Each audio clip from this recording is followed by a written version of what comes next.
कुछ ऐसे लोग जो आए तो थे बहुत साल पहले, बहुत मतलब हजारों साल पहले, जब आर्य लोग भी नहीं थे भारत में, उससे भी पहले।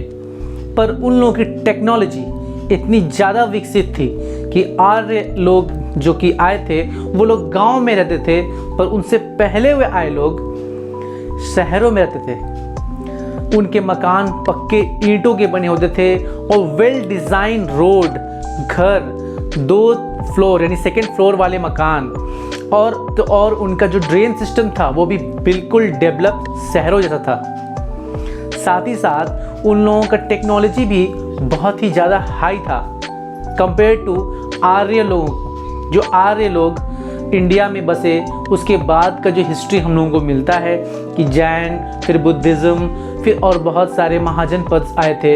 इन सब से पहले जो एक सिविलाइजेशन थी वो बहुत ज़्यादा डेवलप थी। जी हाँ, हम बात कर रहे हैं इंडस वैली सिविलाइजेशन के बारे में। तो चलिए स्टार्ट करते हैं। बात हो रही है जब इंडस वैली सिविलाइजेशन की, तो हम लोग ये जान लेंगे कि इंडस वैली सिविलाइजेशन के टाइम पर हुआ क्या करता था। ये लोग एग्रीकल्चर और बिजनेस में बहुत माहिर थे, साथ ही साथ गहने बनाने में भी एक्सपर्ट थे। मिट्टी के बर्तन से लेकर बहुत सारे खिलौने भी लोग बनाते थे, जो कि एविडेंस में पाए गए हैं। एग्जाम पर्पज से भी अगर आप पढ़ रहे हैं तो आपको ये जानना जरूरी है कि किन किन एरियाओं में थे। इंडिया के बहुत सारी जगह पर यह है, राजस्थान, गुजरात, कुछ कश्मीर का पार्ट भी है, अभी तो मेहरगढ़ में भी पाया गया है। पर पाकिस्तान के सिंध और बलूचिस्तान बहुत सारे इलाके में भी इसके अवशेष मिले हैं, जिसे आपको ध्यान से पढ़ना है तभी आपको वो समझ पाएंगे। पर एज अ जनरल इन्फॉर्मेशन मैं आपको बता दूं कि ये लोग इतने ज़्यादा डेवलप थे कि इनके मकान और इनकी गलियां बहुत ही ज़्यादा प्लान थी। फ्लोर में घर थे। हालांकि उसके बाद का जो एरा है आर्य पीरियड, उसमें कोई भी ऐसा अर्बनाइज सिस्टम नहीं दिखता है, शहर वाला फीलिंग नहीं आता है उसमें, वो गांव वाला फीलिंग आता है। पर उनसे कई सौ साल पहले, 1000 साल पहले इवन कह सकते हैं कि उन लोगों का जो सिस्टम था वो एक शहरी सिस्टम था। ड्रेन सिस्टम माने गंदे पानी जो है नाले से होकर अंडरग्राउंड होकर पास हो रहे हैं, इतना डेवलप था उन लोगों का।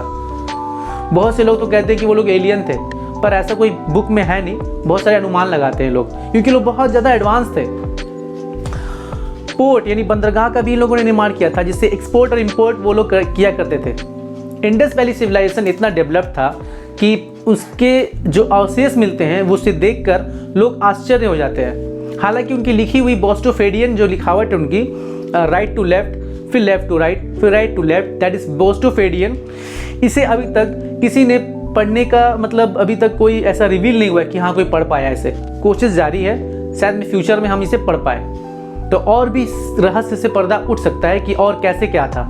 हालांकि ये इंडस वैली सिविलाइजेशन कैसे समाप्त हो गया ये अभी तक पता नहीं चला है। बहुत सारे लोग अनुमान लगाते हैं कि आर्य लोग आए और आक्रमण किए। कुछ लोग बोलते हैं नहीं, जो सिंध नदी थी उसने अपना डायरेक्शन चेंज कर दिया। और कुछ लोग बोलते हैं कि कोई भुखमरी या कोई बीमारी जैसे लाइक कोरोना अभी आई थी, तो ऐसा कोई डेडली डिजीज़ फैल गया हो। तो अनुमान बहुत कोई लगाते हैं, पर ऐसा कुछ है नहीं। हाँ, ये लोग के बारे में ये कह सकते हैं कि ये लोग धार्मिक टाइप के तो थे, पर मूर्ति और मंदिर का कोई ऐसा अवशेष मिला नहीं है।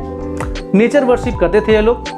बरियल ग्राउंड यानी कि कब्र वगैरह कुछ मिला है, और जहाँ पर पंछियों को खिलाने वाला भी प्रथा था कि कोई डेड मर गया है तो उसका बॉडी को पंछियों को खिला दिया जाता था, और कहीं कहीं पे तो नदी पे भी बहा दिया जा रहा था। 3-4 प्रथा मिला है, जिससे ये समझ में आता है कि रिचुअल्स इन लोगों के बटे हुए थे। इंडस वैली सिविलाइजेशन में बहुत सारी इंटरेस्टिंग चीज़ सामने निकल कर आई है, जिसे आप अगर जानेंगे तो हैरान हो जाएंगे। That is nail biting trend पाया गया यहाँ पर। जैसे कि आप अगर कुछ भी इसमें देखते हैं तो आप सोचेंगे कि अरे इतने साल पहले ये लोग इतना एडवांस कैसे थे, और उसके बाद वाला आर्य बिल्कुल एकदम अर्बन से एकदम रूरल में चला गया।